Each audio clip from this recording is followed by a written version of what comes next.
So, something's been bothering me in regards to Xenoverse 2 that really shouldn't, but I can't help but feel a little bit annoyed with it. So, we got a rant video for today's Xeno Boys and Xeno Girls, so gather around, sit down, and get ready. What's poppin', people? ssjaipom here, and now that it's Extra Pack DLC season again, I'm sitting here and kind of observing trends and behaviors, and I hate to be the one to probably ruin my own future clout with the boys over at Bandai, but someone's got to be the one to just kind of do it.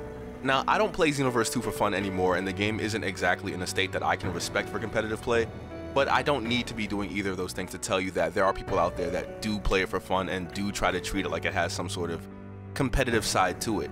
There are people that will fight tooth and nail to defend the game from any criticism because, well, they just love the game and love what it offers, and I can't fault them for doing that because at the end of the day, what you choose to tolerate is what you choose to tolerate.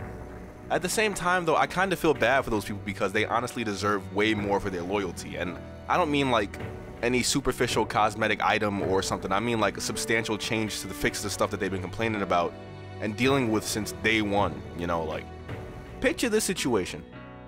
A game releases and from the first month people make it known that the game has been acting up in online settings. The developers are aware of this from month one. Fast forward to a year or so later and the developers have released all of their planned DLC to support the game and make a profit. The issues with the online don't get better and they actually release DLC people had to pay for that doesn't work online either. But the developers are done. They did what they set out to do. All their planned DLCs and post-release support is done. Now, instead of making improvements to the online play at any point before finishing the planned support or even after, they planned another extra pack of DLC for players to just buy and then repeat. If you look at that without any context, you know, and apply that to any other game, that is straight up grimy behavior. Like, if your final planned DLC drops in June, and then you drop an extra DLC pack in November, and then in February of the next year, you've had multiple, like, chances and ample enough time to get your shit together and work on your game. And that's me being generous and not holding you accountable for leaving your game a mess throughout the entire original planned DLC releases. Imagine being the guy in the room when your coworker brings the issue to the boss's attention, like, oh, hey boss, players are complaining about online issues, and then your boss goes, oh yeah, I heard about that, that's crazy, hey, what about the DLC though, what's the progress on that? Obviously that's not the simple, like, straightforward way that it happened, but I can't help but imagine that's how man's just chatting it up. It's crazy, it's actually crazy, it's ludicrous. We talked about this topic a little bit on Twitter, and there was feedback from all corners from content creators and influencers, and my stance on the situation is pretty simple. I'm fine with free patches to keep maintenance up on the game, especially after all the DLC and planned support is done. See, that by itself shows a sign of goodwill from the developer to the players. What looks shady to me is disappearing from your player base for months on end, leaving your game a broken mess and then going, oh, pay for this thing. Oh, and we patched a few things, not the main thing you've been asking for though. The fact that the extra DLC pops up at random dates means that you're just asked out until it's DLC time. There's no patches or maintenance going on until they're trying to sell you something. What kind of scumbag shit is that? When a developer's priority is profit over the player base, you end up in situations like this where a developer can deadass go, oh, we know the netcode is still messed up, we'll be fixing it, just not before this upcoming DLC.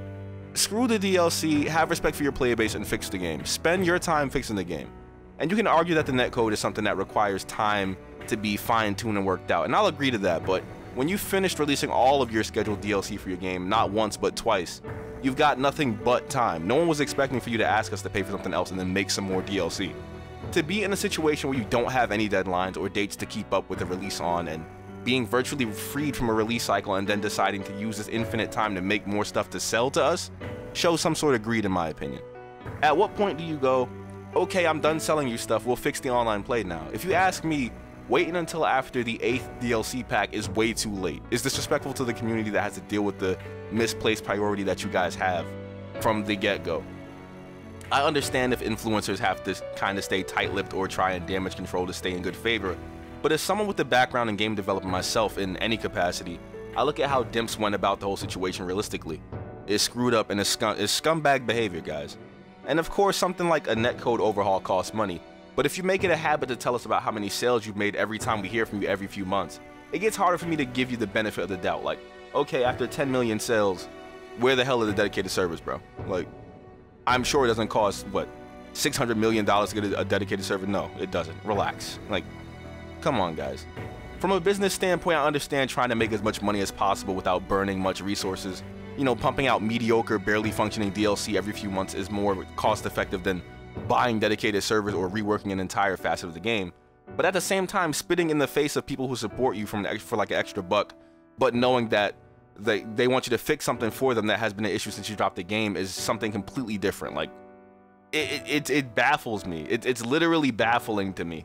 Imagine being a content creator, or imagine a content creator asked what kind of content you wanted to see, and then you told them, they acknowledged that you told them, like they read the comment, they hearted the comment, they asked you to help fund the channel and then the future releases, and then proceeded to pump out everything but the content, but kept saying, it's coming guys, don't worry, it's coming, it's coming.